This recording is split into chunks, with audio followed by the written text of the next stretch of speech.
কুন ফায়াকুন বললে হবে না। এর কারণ কি? কারণ তিনি স্রষ্টা, তাই হচ্ছে। কিন্তু আমরা স্রষ্টা না, কিন্তু আমরা স্রষ্টার একটা প্রতিরূপ। তো আমরা স্রষ্টা থেকে আগত, স্রষ্টার রূপ আমাদের ভিতর আছে। তাই যদি আমরা সেভাবে স্রষ্টার কাছে চাইতে পারি তাহলে অবশ্যই সেটা আমরা পাবো। এর জন্য আপনাদের ঘুমানোর পূর্বের 20 মিনিটের একটা ছোট ধ্যান করতে হবে। ধ্যানটা মানে এমন না যে আপনার বসে ধ্যান করতে হবে। ধ্যানটা এমন, যখন আপনি শুইলেন তখন আপনার ফোন আপনি দূরে রাখবেন, কারোর সাথে আপনি কথা বলবেন না। তখন সমস্ত দিন আপনার সাথে যত নেগেটিভ জিনিস হয়েছে ওগুলো আপনি ভুলে যাবেন এবং বলবেন নিজেকে নিজে যে আমি আমার দিনে আমার সাথে যত নেগেটিভ জিনিস হয়েছে, যারা আমার সাথে যত নেগেটিভ করেছে সবাইকে আমি ক্ষমা করে দিলাম, আমি আমার নিজেকেও ক্ষমা করে দিলাম।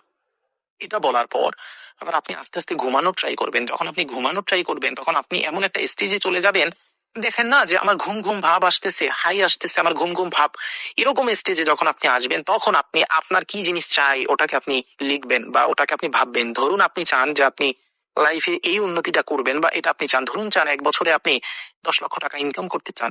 তো আপনি কি বলবেন? ঘুমন্ত অবস্থায় যখন হালকা হালকা ঘুম আসবে তখন বলবেন আলহামদুলিল্লাহ, আমি 10 লক্ষ টাকা পেয়ে গেলাম, হে রব আমাকে 10 লক্ষ টাকা দিলা, তাই তোমার প্রতি লাখো কোটি শুক্রিয়া। ঘুমন্ত ঘুমন্ত একদম ঘুম আপনার হচ্ছে হচ্ছে ওই অবস্থায় যখন এই কথা আপনি বলবেন, দেখবেন কি আপনার শরীরের ভিতর এত এনার্জি আপনার চলে আসছে। ওই এনার্জির ফল আপনি এখন বুঝবেন না, বুঝবেন পরের দিন সকালে ঘুম থেকে ওঠার পর। তো আপনি যখন এই কথা বলবেন তখন দেখবেন আপনার খুব ভালো লাগতেছে। তখন এই কথাগুলো আপনি নিজেকে নিজে বলতে থাকবেন। কতবার বলবেন কোনো নির্দিষ্ট সংখ্যা নাই। হালকা আপন্দা ভাব চলে আসছে, আপনি বলতে থাকবেন। বলার শেষে আপনি অ্যাড করবেন কুন ফায়াকুন। মানে কি?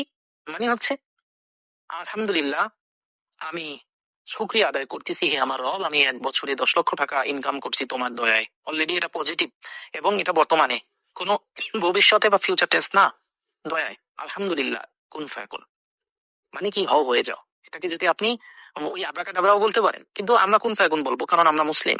এভাবে কুন ফায়াকুন বলতে বলতে যখন আপনি শুয়ে পড়বেন না, ঘুমিয়ে পড়বেন না, আপনার মনোমস্তিষ্ক থেকে এত পরিমাণ পজিটিভ এনার্জি বের হবে যে আপনার সাবকনসিয়াস মাইন্ড আপনার পিনিয়াল গ্ল্যান্ডকে অ্যাক্টিভেট করে দেবে। তখন আপনার পিনিয়াল গ্ল্যান্ড অ্যাক্টিভেট হওয়ার সাথে সাথে আপনার রুহে জিসমানিটা আপনার দেহ থেকে বের হয়ে যাবে এবং সে ওই যে আপনার ওই মেসেজটা যে আমি আলহামদুলিল্লাহ শুক্রিয়া আদায় করতেছি, আমি অলরেডি 10 লক্ষ টাকা ইনকাম করছি, কুন ফায়াকুন, ওই মেসেজটাকে সে লাউহে মাহফুজে নিয়ে যাবে এবং সমগ্র মহাবিশ্বে মেসেজটা ছড়িয়ে যাবে। কুন ফায়াকুন, হও হয়ে যাও, হও হয়ে যাও। তার মানে আপনি চিন্তা করেন প্রতি সেকেন্ডে 60 মিলিয়ন থেকে 60 বিলিয়ন বার কুন ফায়াকুন এটা মহাবিশ্বে ছড়াতে থাকবে এবং আপনি আলহামদুলিল্লাহ বলতেছেন এটা ছড়াতে থাকবে।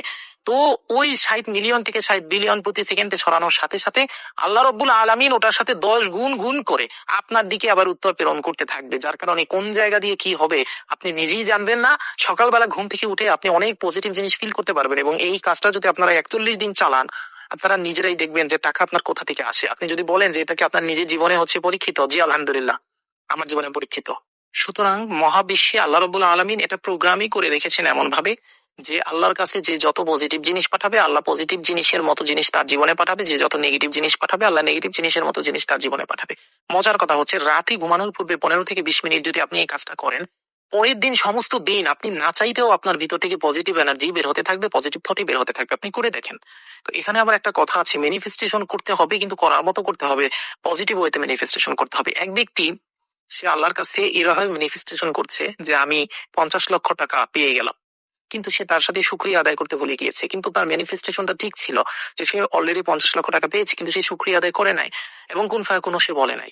এই পজিটিভ জিনিসগুলো না বলার কারণে তার জীবনে কি ঘটেছে জানেন? সে গাড়ি অ্যাক্সিডেন্ট করেছে, তার একটা ডান হাত কেটে পড়ে গিয়েছে, একদম কেটে ফেলতে হয়েছে, তার জীবন বীমা